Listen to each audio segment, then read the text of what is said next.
this question on Instagram. I asked you what's your take or opinion on this whole topic, and I got some pretty interesting answers that I'll be answering on my Instagram today. So I'm just gonna get straight into the video.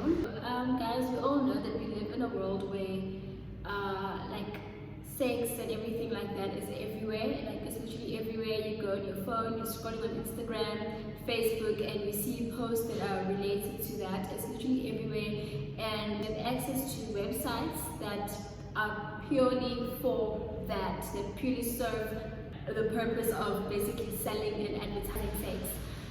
Even games, guys. There's this game that I downloaded a while ago. It's called Chapter. They give you a scenario and then you have to choose an option, or like what would you do and stuff like that. And I was playing this game, and my friend in the game needed some help with like her clients and stuff like that, and I kept on declining. But every time I declined, it would give me like another option that would just lead me to saying yes to basically massaging her client. And it just shows that it is literally tailored so that you can have a sexual encounter or sexual experience within the game. Because even after I declined and I was doing everything I can to avoid massaging the client, it still gave me options that eventually led me to doing what I was trying to avoid. So it's literally tailored for a person to have a sexual experience through a game, basically. That is literally everywhere. So in this video, I just want to like share what my whole take is on the no sex before marriage thing, and I also want to share what Jesus says you should do as a Christian when it comes to that whole shindig. In the world we live in, it has come to a point where selling sex and stuff like that has become so normalized. We even had a hashtag send nudes thing a while ago, so it's something that has become very, very normal. And I'm not saying sex is abnormal, but like I'm just saying it has become so perverse, and that has become so normal. So yeah, and if we look at the Bible, in 1 Corinthians 6 verse 18, it literally tells us that, yeah, there are other sins out there that we commit, but sexual sin or sexual immorality is the only sin that you commit against your own body, if I can put it that way. Because like, I mean, when you're stealing, that's not against your own body. If you're lying, it's not against your own body, but sexual sin is against your own body. And if we look at 1 Peter 2 verse 11 as well, it tells us how sexual immorality basically wages a war on your soul. And I feel like a lot of us can relate to that, where you had a sexual encounter with someone, and after a while you realize that you've actually lost yourself. You've lost yourself, and you have anger, and you have just like issues that you never had before. And that is because of the whole thing of soul ties and things like that. So as 1 Peter 2 tells us, it wages a war on your soul. And with 1 Corinthians as well, it tells us that it is the only sin that you commit against your own body. And I don't know if you would want to harm yourself. Like, I don't think you deliberately take like maybe needles and start poking yourself, and stuff like that. If you wouldn't deliberately harm yourself, then why would you engage in sexual immorality? Because it's basically the same thing. You're harming yourself and you are waging a war on your soul. I'm not here to judge anyone. I'm just here to share what I think and to share what Jesus says about certain things, And for me, these are things that I used to do. I was fornicating and all of that stuff. And if you have been following me for a while, you know that my feed used to have like some photos that were very not explicit, but they exposed certain parts of my body that were never meant to be on social media, that were never meant to be exposed to the public.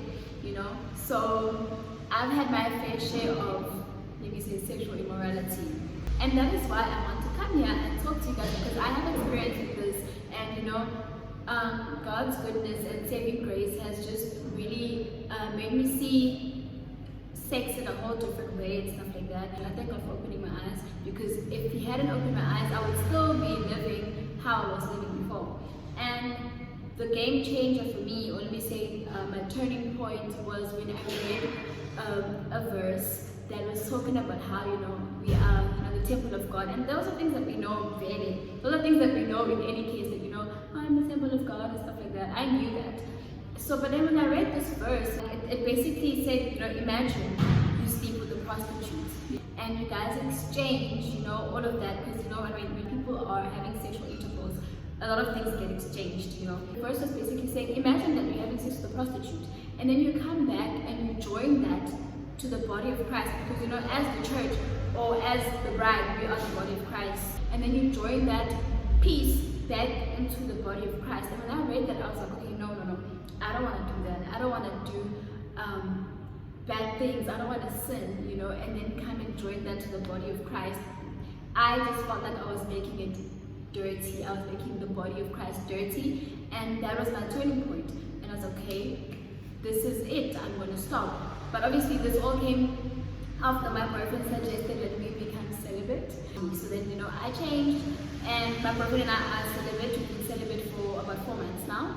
Sex is not a bad thing, like I said. It's not a bad thing. It's a beautiful thing. It was created by God, but it has to be in the right container. And I'm sure a lot of you guys know Mike Todd. He said something that really, like, you know, spoke to me. And he was like, it's like water, for example. Take water. Water is good, you know. We need it for drinking. We need it for cooking. We need it for bathing. Water is good. But when you take water out of the right container, it causes a disaster. And you can look at flooding, you know, or tsunamis and all of that. When the water becomes too much and it gets out of that container, it will cause disasters.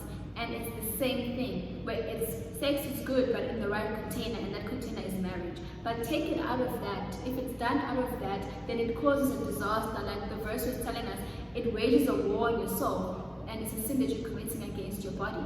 Like I said, it was created by God. God wants us to have it, but within the right container.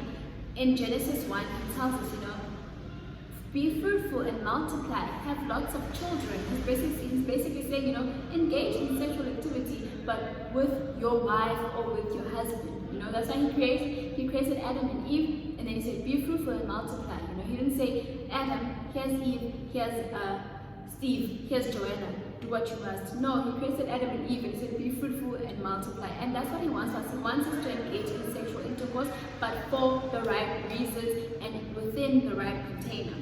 And we even see in Genesis 2 as well, the husband will leave his family and to go live with his wife, and then the two will become one.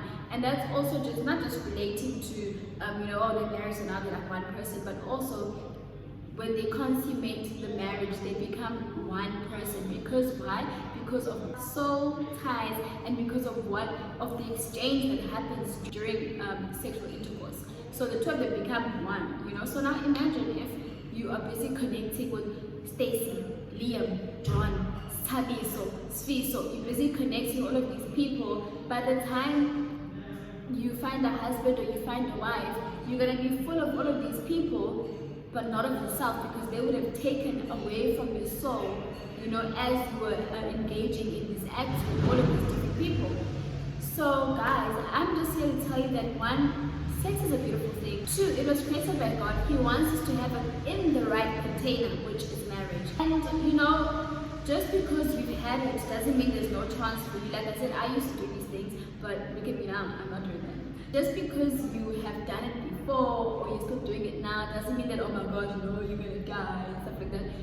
And like I said, I used to do these things, but I don't do them anymore, and that's because of God's saving grace and God's goodness. So there's still a chance, guys. Repentance is a process, it's an everyday thing, it's spiritual, physical, and practical.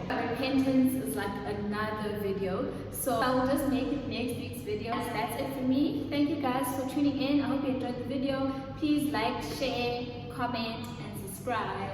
Thank you guys. Bye. Love you and God bless.